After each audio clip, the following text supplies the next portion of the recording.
थोड़ा बहुत समय हमारे पास है, अगर आप लोग ध्यान से सुनेंगे तो उससे हम जरूर कुछ लाभ उठा सकेंगे। साथियों, काफी बात जो मैं आप लोगों के बीच में कहता रहता हूं या इस मौके पर कहना चाहता था, वो मायावती ने आपके सामने विस्तार से बात रखी है। हम लोग बाबा साहब अंबेडकर के नाम को उछालकर, छुपाकर नहीं, ज्योतिराव फुले शाहू महाराज के नाम को उछालकर और बार बार कहकर कि हम इन लोगों की विचारधारा से प्रभावित होकर जाति के आधार पर तोड़े हुए लोगों को जोड़ने का काम करेंगे। और जब ये लोग जो 6000 जातियों में तोड़े गए हैं, जब ये जुड़ जाएंगे तो ये हमारे देश के हुक्मरान बन सकेंगे। हम कोई, जैसे मैं महाराष्ट्र में था, बाबा साहब अंबेडकर को छोड़कर बाबा साहब अंबेडकर के लेफ्टिनेंट जब गांधी के चरणों में जा रहे थे और मैं उनसे अपील कर रहा था कि भाई, महात्मा ज्योतिराव फुले, छत्रपति शाहू महाराज और बाबा साहब अंबेडकर ने इस देश के दबे कुचले इंसान को अपने पैरों पर खड़ा करने के लिए जो 108 साल लंबा संघर्ष किया है, उसको आप छोड़कर ना जाएं। उस संघर्ष को छोड़कर ना जाएं। 108 साल में बात आगे बढ़ी है, लेकिन मंजिल तक नहीं पहुंची है। ये मैं अपनी तरफ से नहीं कहता हूं।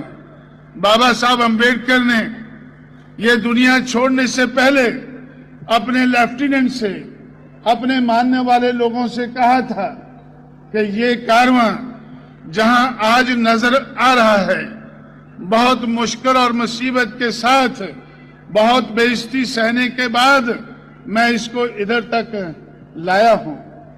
मेरे अनुयायी, मुझे मानने वाले लोग, मेरे लेफ्टिनेंट अगर इस कारवां को मंजिल की तरफ नहीं ले जा सकते हैं, मंजिल तक नहीं पहुंचा सकते हैं, तो इसको इधर ही छोड़ दें, पीछे ना हट।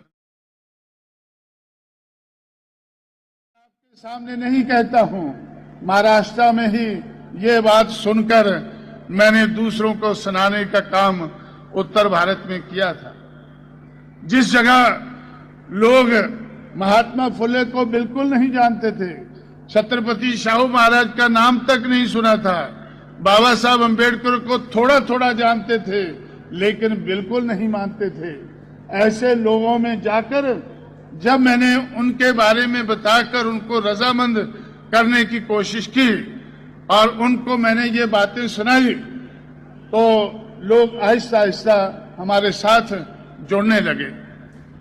जब मैं महाराष्ट्र से उत्तर भारत में गया तो बहुत से लोग, मेरा विरोध करने वाले लोग, कांग्रेस के लोग ज्यादातर ये कहते थे कि जो मूवमेंट, जो मिशन, जो बाबा साहब अंबेडकर की मूवमेंट और मिशन जो महाराष्ट्र में खत्म हो चुका है, जो फुले का नाम लोग भूल चुके हैं और अगर याद भी करते हैं तो सब्जी मंडी में जाकर याद करते हैं। महात्मा फुले का अगर नाम याद भी करना है तो कोई सब्जी मंडी में जहां साग भाजी बिकती है वहां उनका बुत खड़ा कर देते हैं कि ये भाजी वाला आ गया है। तो इस तरह से साथियों, लेकिन महात्मा फुले को भाजी वाला, सब्जी मार्केट वाला समझकर मैंने उसके बारे में नहीं सोचा। मैं, जैसे बाबा साहब अंबेडकर ने, जिन्होंने फुले की बायोग्राफी लिखी, उनसे कहा था कि उनके नाम की जो बायोग्राफी है उसका टाइटल होना चाहिए Mahatma Jyotirao Phule, father of India's social revolution. Mahatma Jyotirao Phule सब्जी वाला भाजी वाला नहीं, पगड़ी वाला नहीं, बल्कि father of India's social revolution, इस देश में सामाजिक परिवर्तन का पितामह के नाम से बाबा साहब ने उनको याद किया। तो मैंने भी समझा कि इस हिसाब से मुझे लोगों को ये बात बतानी चाहिए। और छत्रपति शाहू महाराज के बारे में महाराष्ट्र में ही मैं सुनकर गया था कि गंगाराम कामले की चाय की दुकान उन्होंने खोली और खुद उस पर जाकर वो चाय पीते थे। 1901 या 2 की बात है, बहुत पुरानी बात है, कोई 1950 की बात नहीं है जब अनटचेबिलिटी को अबॉलिश किया गया, उस जमाने की बात नहीं है, उससे 50-60 साल पहले की बात है। इसलिए जो मानवता का संदेश महाराष्ट्र के महापुरुषों ने दिया, उस संदेश के आधार पर, उस विचारधारा के आधार पर, और बाबा साहब अम्बेडकर ने जो मूवमेंट चलाई, उस मूवमेंट को समझकर, उस विचारधारा को समझकर, छुपाकर नहीं, उनके नाम को उछालकर हम लोगों ने उत्तर भारत में इस मूवमेंट का फैलाव किया। मैं उछालकर क्यों कहता हूं कि जब बाबा साहब के लेफ्टिनेंट जब वो गांधी जी के चरणों में जाते थे तो नीची गर्दन करके चले जाते थे।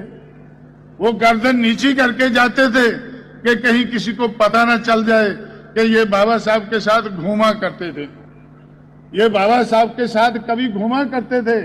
अगर किसी को पता चल गया तो फिर कांग्रेस में हम एमएलए एमपी नहीं बन सकेंगे। कांग्रेस के हम एमएलए एमपी